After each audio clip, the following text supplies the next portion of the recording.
Hi hello అండి, ఎలా ఉన్నారు? అందరూ బాగున్నారా? నమస్తే అండి, welcome to real life talks. ఈ వీడియోలో నేను మీకు చిక్కుడుకాయ పల్లి కారం ఫ్రై ఎలా చేసుకోవాలన్నది చూపిస్తాను. ముందుగా చిక్కుడుకాయలని చిన్న చిన్న ముక్కలుగా కట్ చేసేసుకొని వాష్ చేసుకొని పక్కన పెట్టుకోండి. ఇప్పుడు ఒక బాండీ పెట్టుకొని ఒక పిడికెడు దాకా పల్లీలు వేసుకోండి. పల్లీలు వేసుకున్న తర్వాత ఒక 3 ఎండుమిర్చి కూడా దాంతోపాటే వేసేసుకొని చక్కగా ఫ్రై చేసేసుకోండి. బాగా వేగనివ్వండి వాటిని.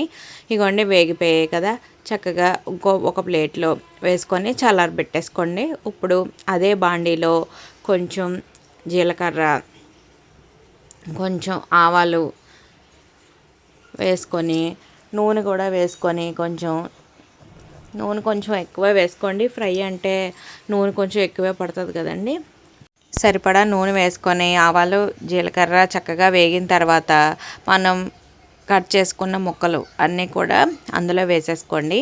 అందులోనే కొంచెం ముక్కలు వేగడానికి కొంచెం పసుపు, కొంచెం ఉప్పు కూడా వేసుకుంటే చిక్కుడుకాయలు అనేది చక్కగా తొందరగా ఫ్రై అయిపోతాయండి. మనం ఏదైనా సరే ఉప్పు వేస్తేనే చక్కగా మగ్గుతుందండి, ఏ కర్రీ అయినా ఏ ఫ్రై అయినా సరే. కాబట్టి ముందుగా కొంచెం వేగడానికి మాత్రం ఉప్పు పసుపు వేసుకోవడం మాత్రం మర్చిపోకండి. ఇగోండి ఉప్పు పసుపు వేసాను కదా, చక్కగా అటు ఇటు కలిపేసుకొని బాగా వేయించేసుకోండి. ఈలోపు పల్లీలు చల్లారిపోయాయి. చల్లారిపోయిన పల్లీలు మిక్సీలో వేసుకొని మిక్సీ పొడి చేసేసుకుందాము. అందులోనే కొంచెం వెల్లుల్లిపాయ రెబ్బలు కూడా వేసుకొని బరకగా గ్రైండ్ చేసుకోండి.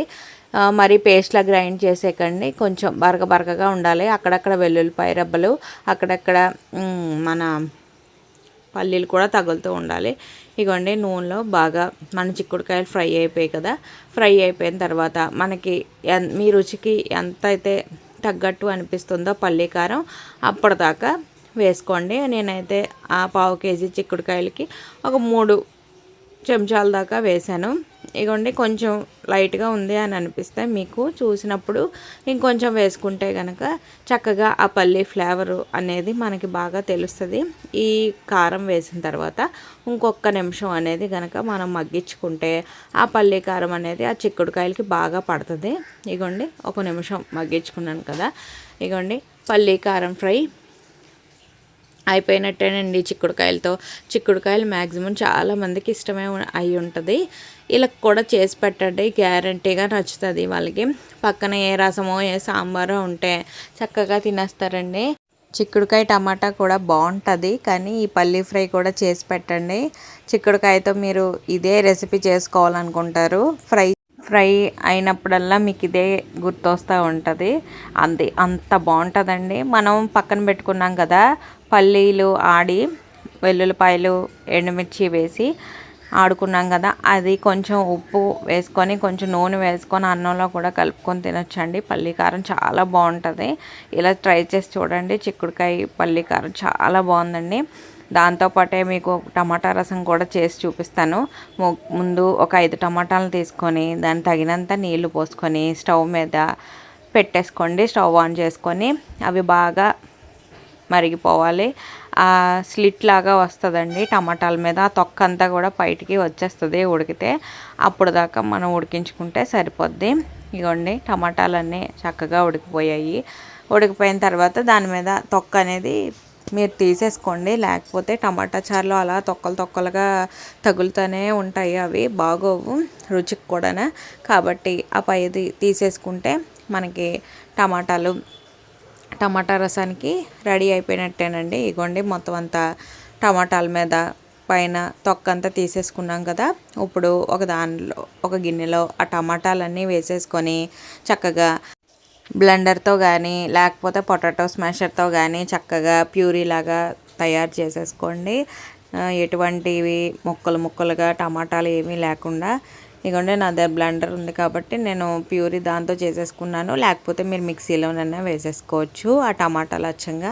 ఇగోండి టమాటాలు ప్యూరీ చేసేసుకున్నాం కదా. ఇప్పుడు దానికి తగినంత నీరు అనేది మీరు యాడ్ చేసుకోండి. దీనికి చింతపండు పులుపు ఏమీ పట్టదండి, ఎందుకంటే మనం ఎక్కువ టమాటాలతో చేసుకున్నాం కాబట్టి ఆ టమాటా పులుపే సరిపోతుంది. కాబట్టి మీకు చింతపండు ఇంకా పులుపు కావాలనుకుంటే కొంచెం చింతపండు రసం కూడా వేసుకోండి. అందులోనే పసుపు, ఉప్పు, ధనియాల పొడి అన్నీ వేసేసుకోండి. కారం కూడా వేసేసుకోండి. మీకు కారం నచ్చితే కారం వేసుకోండి, లేకపోతే లాస్ట్లో పోపు పెట్టేటప్పుడు ఒక ఎండుమిరపకాయ అనేది వేసుకోండి ఎక్కువగా.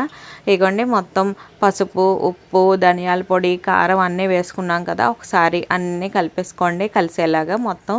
ఇప్పుడు స్టవ్ ఆన్ చేసుకొని మన రెడీ చేసుకున్న టమాటా రసం అంతా కూడా స్టవ్ మీద పెట్టి బాగా మరిగించేసుకోండి.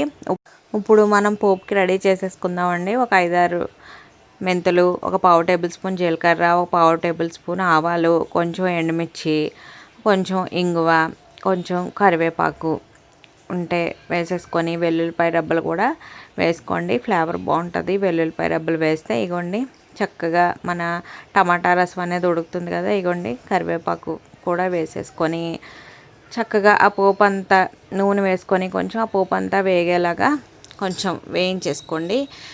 వేయించేసుకున్న తర్వాత ఆ పోపు అంతా తీసుకెళ్ళి మరుగుతుంది కదండి టమాటా రసం, అందులో వేసేసుకుంటే ఆ పోపు అంతా చక్కగా పడుతుందండి ఆ టమాటా రసానికి. పోపు వేసిన తర్వాత మాత్రం 1 నిమిషం మరిగించడం మాత్రం మర్చిపోవద్దండి.